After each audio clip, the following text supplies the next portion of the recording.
Hi, everyone. My name is Eric Robichaud, and I am one of the students this fall semester with the UNH Clinical Cardiac Program. Today, I'm presenting on the science topic of diagonal earlobe creases and cardiovascular disease. Just a little disclaimer, I am recording this with a mild cold at the moment, and so if anything like that comes up throughout the presentation, I apologize. I chose the science topic because I wanted to do something a little less conventional in terms of the exercise science and cardiovascular science sense. And I had heard about this topic a little while back, and while it isn't necessarily backed with copious amount of research or clinically used as a measure of detecting cardiovascular disease, I thought it was a pretty interesting phenomenon, and so I wanted to talk a little bit more about it today just to make you all aware. So let's get into what it is. So diagonal earlobe crease is a diagonal crease that appears on either or both earlobes, and it points forwards towards the front of the face there.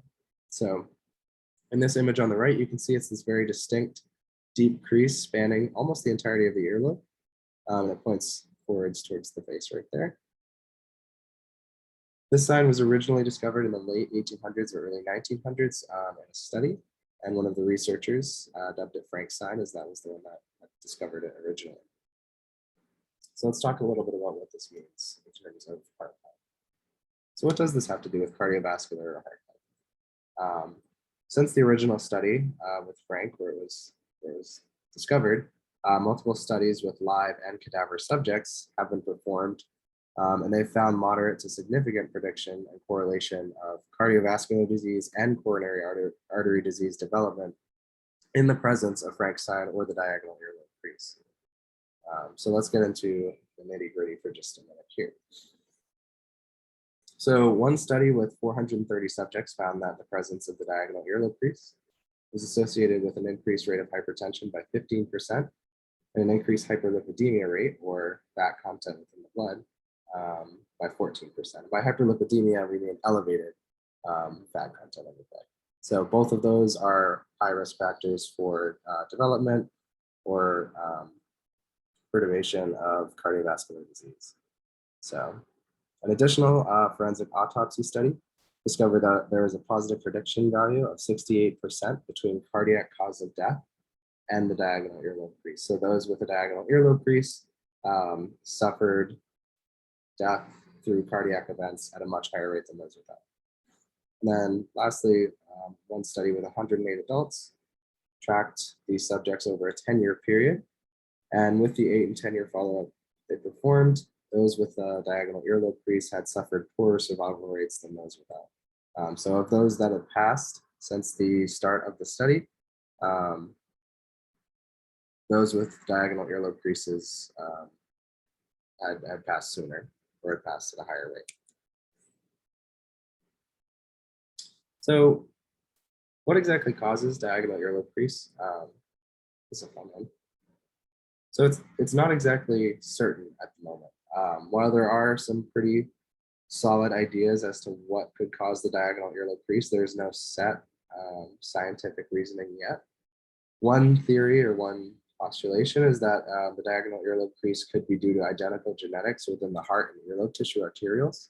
So this means with the development of cardiovascular disease or coronary artery disease, as the heart begins to experience tissue death, similar regions in the earlobe will also experience that same transition.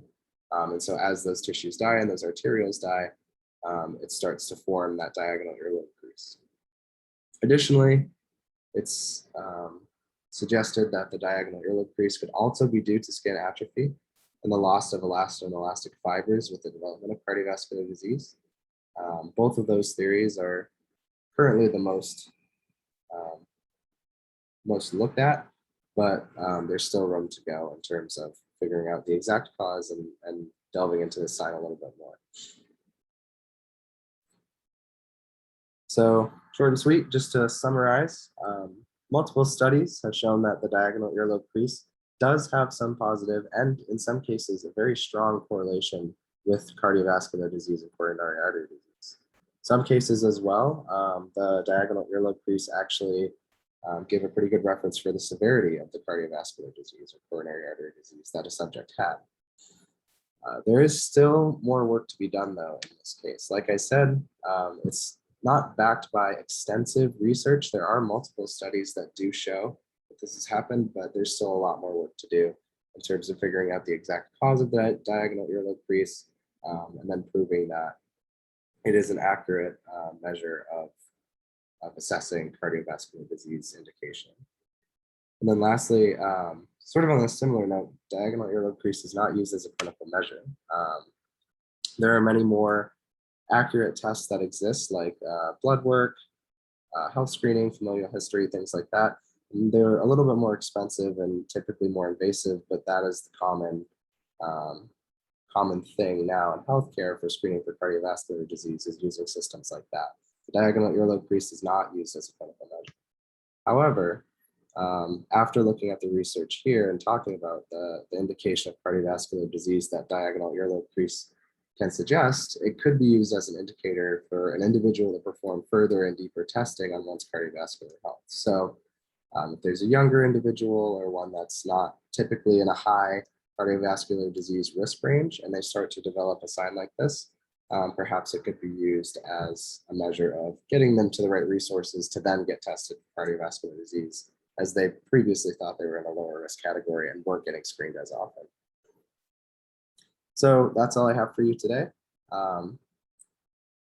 Great. Thank you very much for watching.